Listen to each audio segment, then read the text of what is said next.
வணக்கம் centum map student, நான் உங்கள் கபிலன். சென்டம் மேப்லேருந்து டெய்லியும் கரண்ட் அஃபேர்ஸ் பார்த்துட்டு இருக்கோம். நாங்கள் கொடுக்குற current affairs UPSC prelims cum mains and டிஎன்பிஎஸ்சிக்கு ஃபிலிம்ஸ் கம்ஸ் மெயின்ஸு குரூப் 2க்கு எல்லா எக்ஸாமுக்கும் யூஸ் ஆகிற மாதிரி கொஷினு வித் எக்ஸ்ப்ளனேஷனை கொடுத்துட்ருக்கோம். சப்ஸ்கிரைப் பண்ணிக்கங்க, கமெண்ட்ஸ் பண்ணுங்கள். அது மட்டும் இல்லாமல் இன்றைக்கி என்னென்ன புதுசாக நியூஸ் வந்திருக்கு டே டு டே அப்படின்னு சொல்லிட்டு டெய்லியும் கொடுத்துட்ருக்கோம். இன்றைக்கி என்னென்ன இருக்குது அப்படின்னு சொல்லிட்டு பார்ப்போம். ஃபர்ஸ்ட் கொஷின், மொத்தம் 16 கொஷின்ஸ் இருக்குது. ஃபர்ஸ்ட் கொஸ்டின் ஆரம்பிப்போம். நகரங்களில் வனவிலங்கு மற்றும் சுற்றுச்சூழல் சுற்றுலாவை மேம்படுத்துவதற்காக உலகளாவிய வனவிலங்கு கண்காட்சி எந்த நகரத்தில் நடைபெற்றது அப்படின்னு கேட்டீங்கன்னா, இது குளோபல் வேர்ல்டு லைஃப் ஃபேர். எங்க அப்படின்னா நியூ டெல்லி. ஓகே, நியூ டெல்லியில நடந்திருக்கு. ஓகே, 2025க்காக இருந்து இந்த குளோபல் வைல்டு லைஃப் ஃபேர் எங்கன்னா நியூ டெல்லியில எக்கோ டூரிசம் சிட்டிஸ். ஓகேவா, echo tourism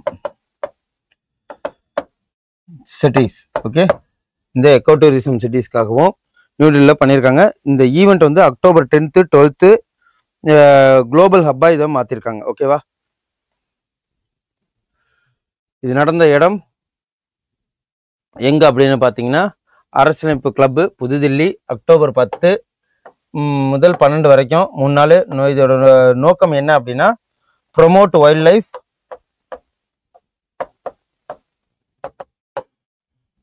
life conservation and the potential of echo tourism.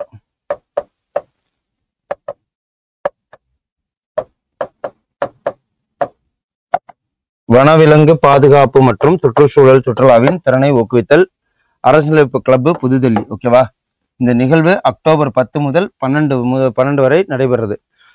அடுத்த கொஸ்டின் போயிடுவோம். இரண்டாவது கொஸ்டின், கலப்படம் செய்யப்பட்ட மற்றும் போலியான மருந்துகளை தடுக்க மருந்து ரசாயனங்களை ஆய்வு செய்ய மருந்து ஆய்வாளர்களுக்கு அதிகாரம் அளித்துள்ள மாநில அரசு எது அப்படின்னு கேட்டீங்கன்னா, இது உத்தரப்பிரதேஷ். ஓகேவா, which the following state government has empowered drug inspector to inspect pharmaceutical chemicals to prevent adulterated and spurious medicine அப்படின்னு கேட்டீங்கன்னா, எந்த மாவட்டத்தில் அப்படின்னு கேட்டீங்கன்னா, மாநிலத்தில் அப்படின்னா உத்தரப்பிரதேசத்தில். ஓகேவா, எதுக்கெல்லாம் இந்த இது வச்சிருக்காங்க, அதிகாரம் மாநில அரசு கொடுத்துருக்காங்க அப்படின்னா, inspect pharmaceutical chemical, prevent adulterated and spurious மெடிசின்ஸ்க்காக. இதுதான் கலப்படம் மற்றும் Uttar Pradesh government empowered drug inspector. Uttar Pradesh government empowered drug inspector. கலப்படம் மற்றும் போலி மருந்துகளை தடுக்க மருந்து ரசாயனங்கள் ஆய்வு செய்ய உத்தரப்பிரதேச அரசு மருந்து ஆய்வுக்கு அதிகாரம் அளித்திருக்கு. இதன் கீழே மருந்து ஆய்வாளர்கள் இப்போது மருந்துகள் மற்றும் சிரப் தயாரிப்பாளர் பயன்படுத்தப்படும் ரசாயனங்களை ஆய்வு செய்ய முடியும். மேலும் கலப்படம் அல்லது போலி மருந்துகள் கண்டறியப்பட்டால் அவர்கள் உடனடியாக எஃப்ஐஆர் பதிவு செய்யப்படும் அப்படின்னு சொல்லிட்டு சொல்லியிருக்காங்க. ஓகே, அடுத்த கொஸ்டின், மூன்றாவது கொஸ்டின்.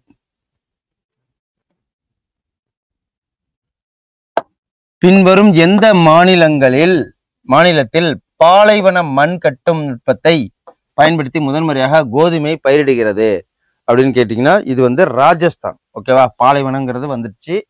என்ன முறையில் அப்படின்னா, ஃபாலோவிங் ஸ்டேட்ஸ் வீட்டு சாயில் பில்டிங் டெக்னிக்ஸ். ஓகேவா, desert soil building techniques. Desert soil building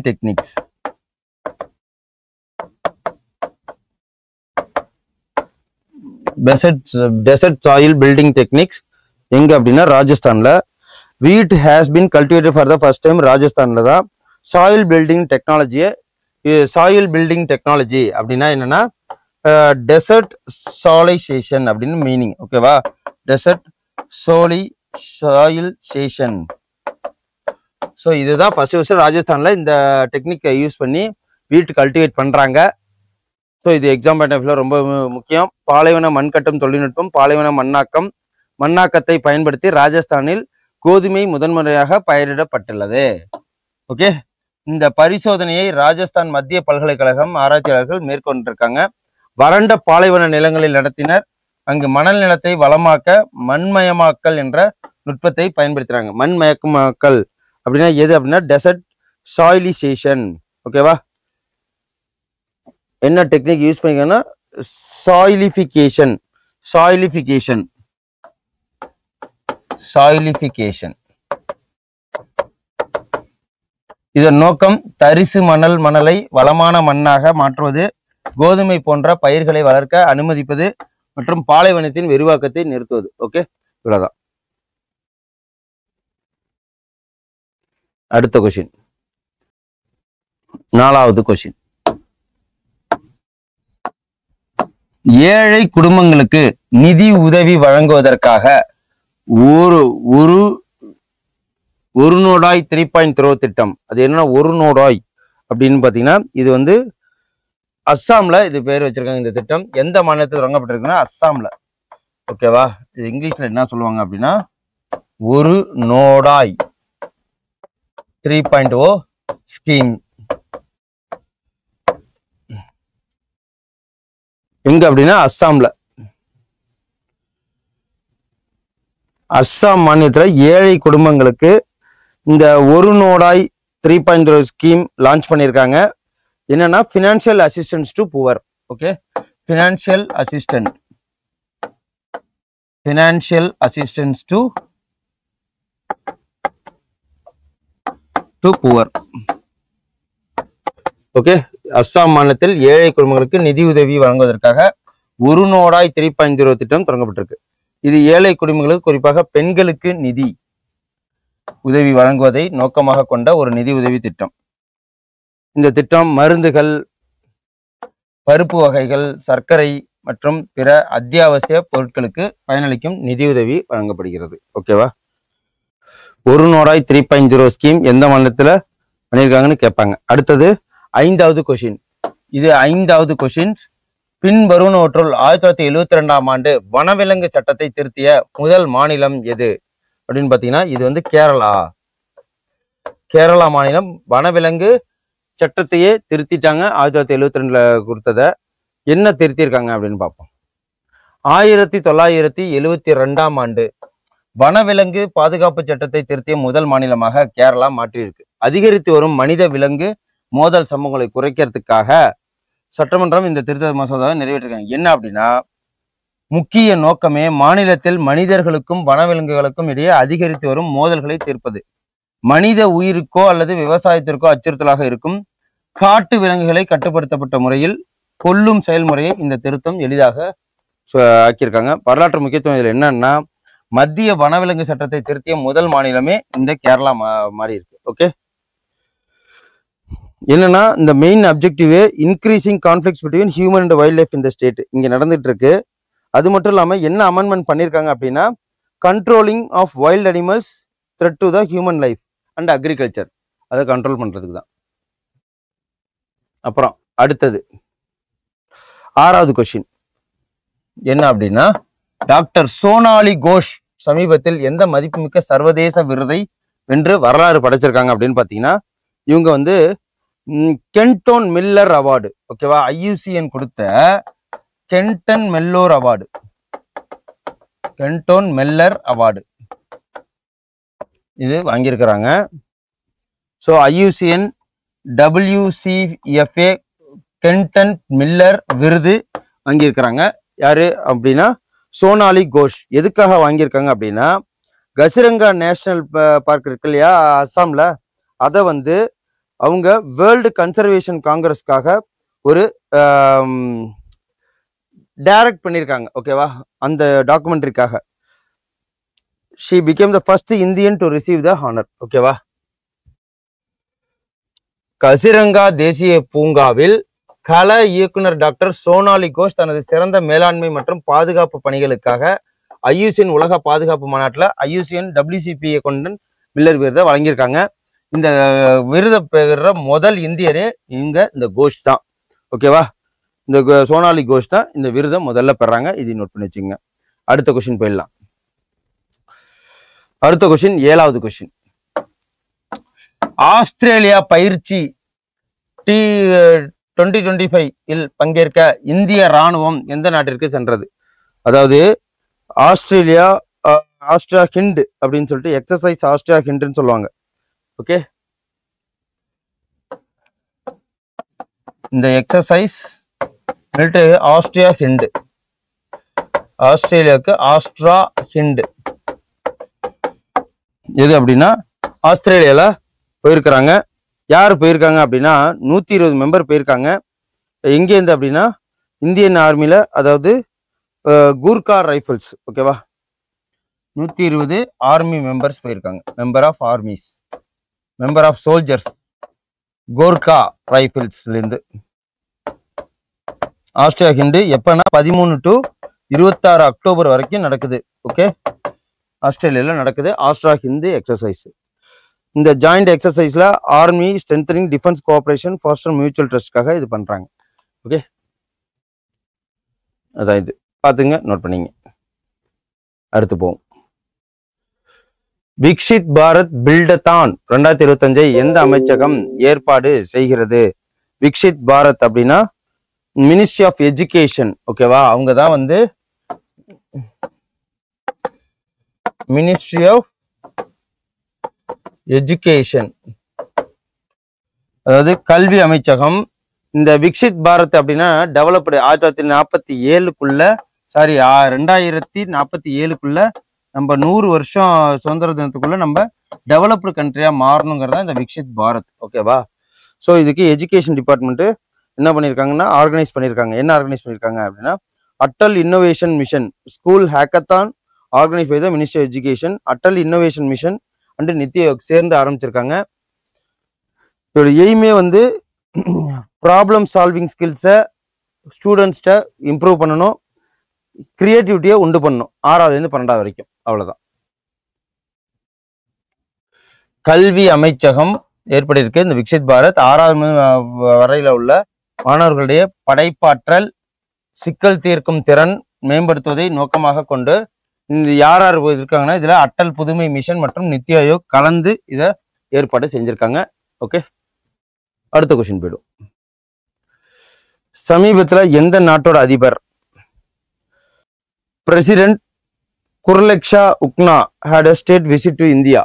சமீபத்தில் எந்த நாட்டின் அதிபர் குர்லெக்ஷக் உக்னா இந்தியாவிற்கு அரசு முறை பயணம் மேற்கொண்டிருக்கிறாரு அப்படின்னு பாத்தீங்கன்னா இவர் வந்து மங்கோலியா நாட்டை சார்ந்தவர். ஓகேவா, மங்கோலியா நாட்டு பிரசிடென்ட். ஓகேவா, இவர் வந்து honourable president of India Draupadi Murmu, president of Mongolia Khurelsukh, இவங்க எல்லாமே வந்து 11லேருந்து 16 அக்டோபர் வரைக்கும் அவர் இந்தியாவில் சுற்றுப்பயணம் மேற்கொள்றாரு. ஓகேவா, இதுதான் ஃபர்ஸ்ட் த பிரசிடென்ட் குர்லெக்ஷக் first visit to India. Head of the state of மங்கோலியாவும் இவர் தான்.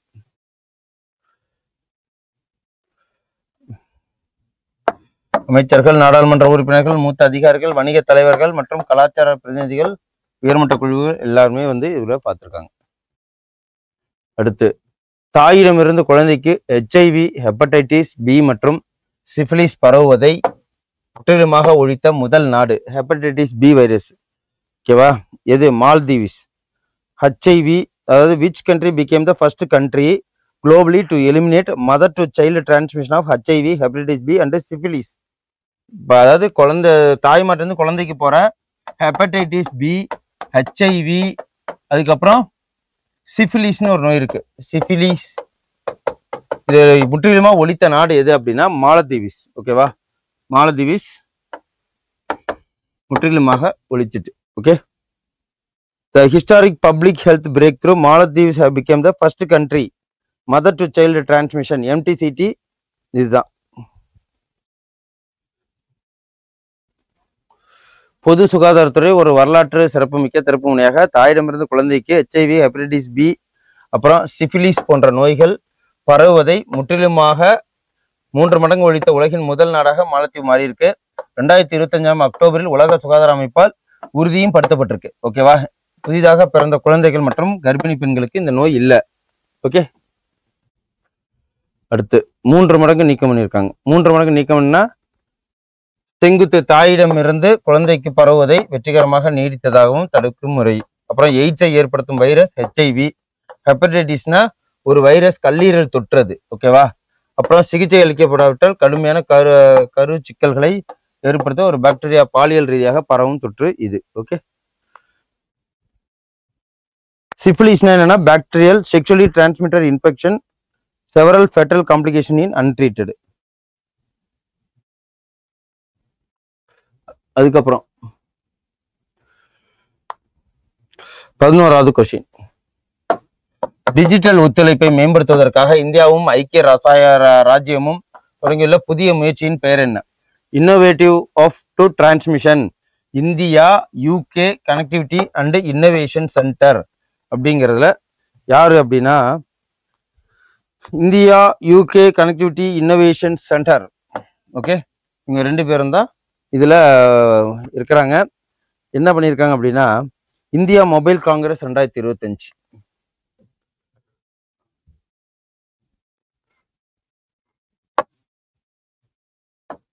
புதுமை மையத்தை இந்தியா மொபைல் காங்கிரஸ் 2025 தொடங்கினார். ஓகேவா? Strategic partnership from digital inclusion build secure innovative and resilient communication.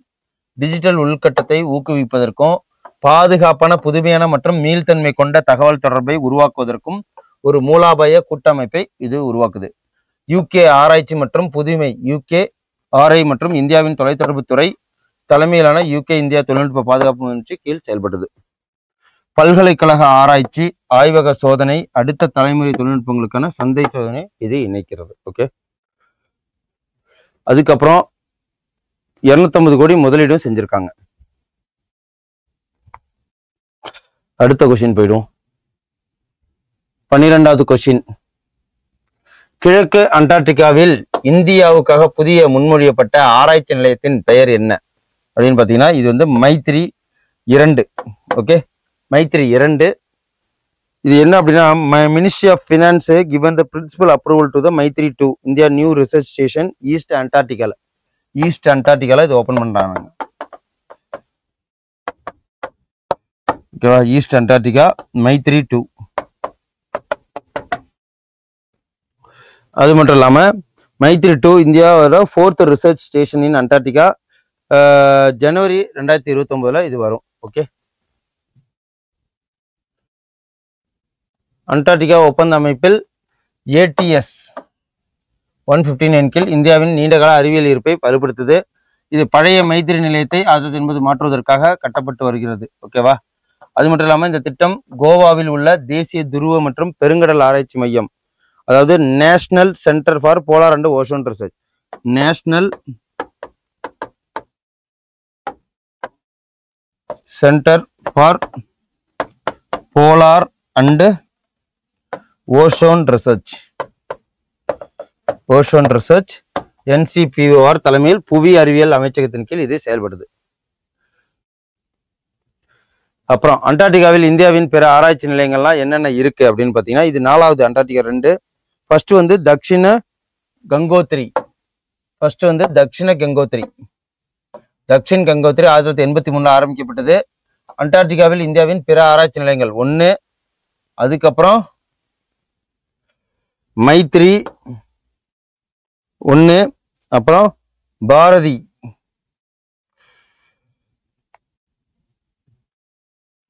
Bharathi 2,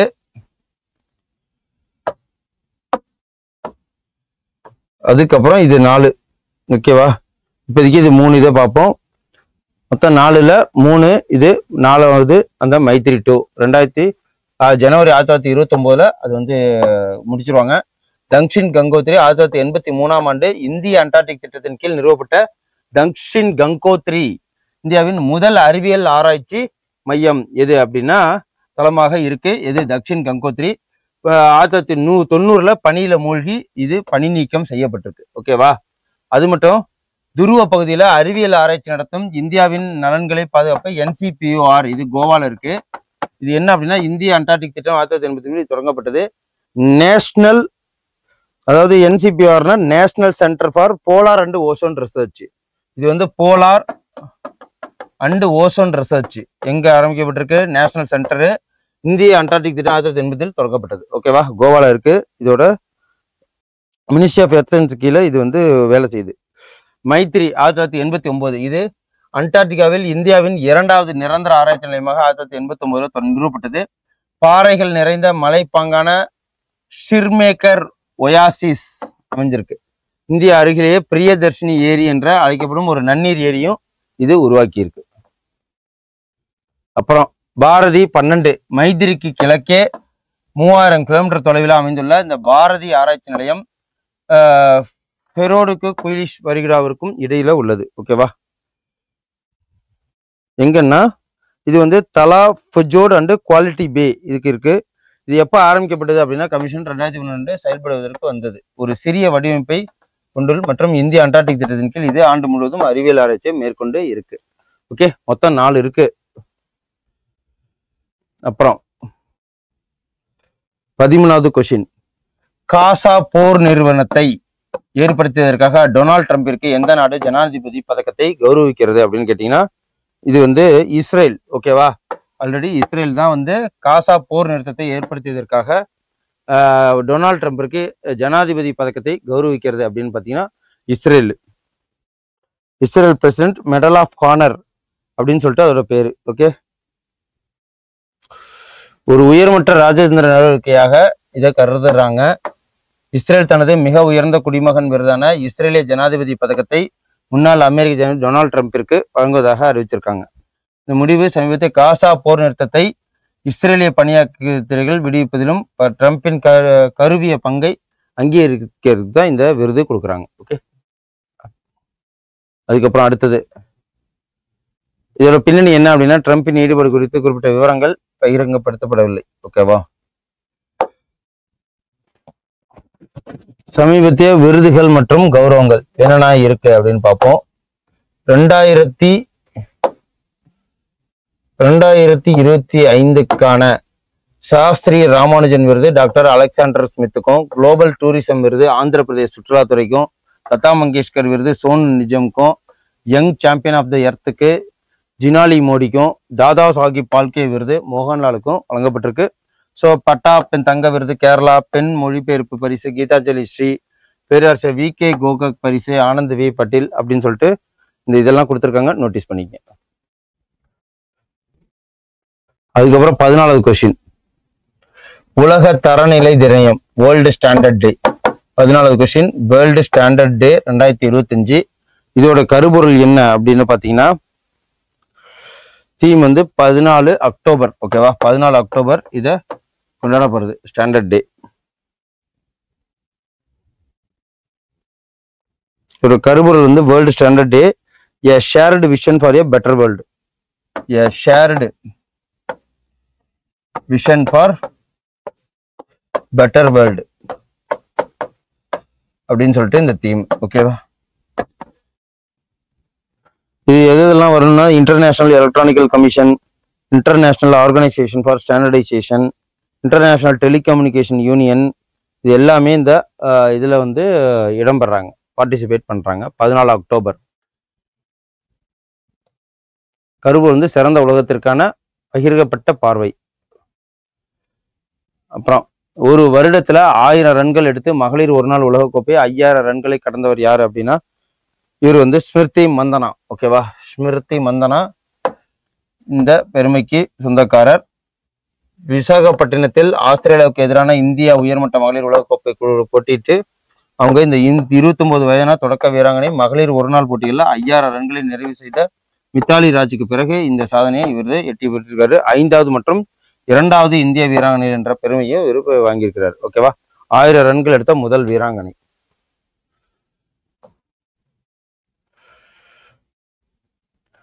அதுக்கப்புறம் மைக்ரோசாஃப்ட் மற்றும் AI ஸ்டார்ட் அப் நிறுவனத்தின் மூத்த ஆலோசகராக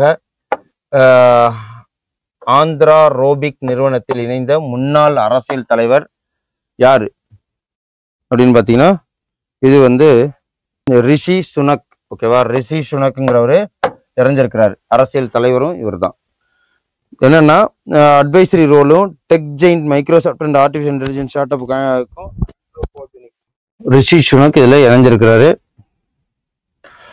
என்னன்னா தொழில்நுட்ப நிறுவனமான மைக்ரோசாஃப்ட் மற்றும் செயற்கை நுண்ணறிவு ஸ்டார்ட் அப் ஆந்த்ரோரோபிக் நிறுவனத்தில் ரிஷி சுனக் ஆலோசகர் பதவிகளை ஏற்றிருக்கிறாரு. ரிச்மண்ட் மற்றும் நார்த் லோட்டனின் எம்பியாக இருக்கும் முன்னாள் பிரதமர் உலகின் 2 முன்னணி தொழில்நுட்ப நிறுவனங்களுடன் பணியாற்றுவதில் இது வந்து மகிழ்ச்சி தரதா இருக்கு. முன்னாள் இங்கிலாந்து பிரதமர் ரிஷி சுனக் மைக்ரோசாஃப்ட் மற்றும் முன்னணி செயற்கை நுண்ணறிவு நிறுவனத்தோட ஆலோசகராக அவர் வந்து ஜாயின்ட் ஆயிருக்கிறார். ஓகேவா? ஸோ இன்னைக்கு உண்டான நியூஸ் ரொம்ப யூஸ்ஃபுல்லாக இருக்கும்னு நான் நினைக்கிறேன். ஏதாவது டவுட்ஸ் இருந்தால் கமெண்ட் பண்ணுங்க, சப்ஸ்கிரைப் பண்ணுங்க. நன்றி, வணக்கம். Send a map.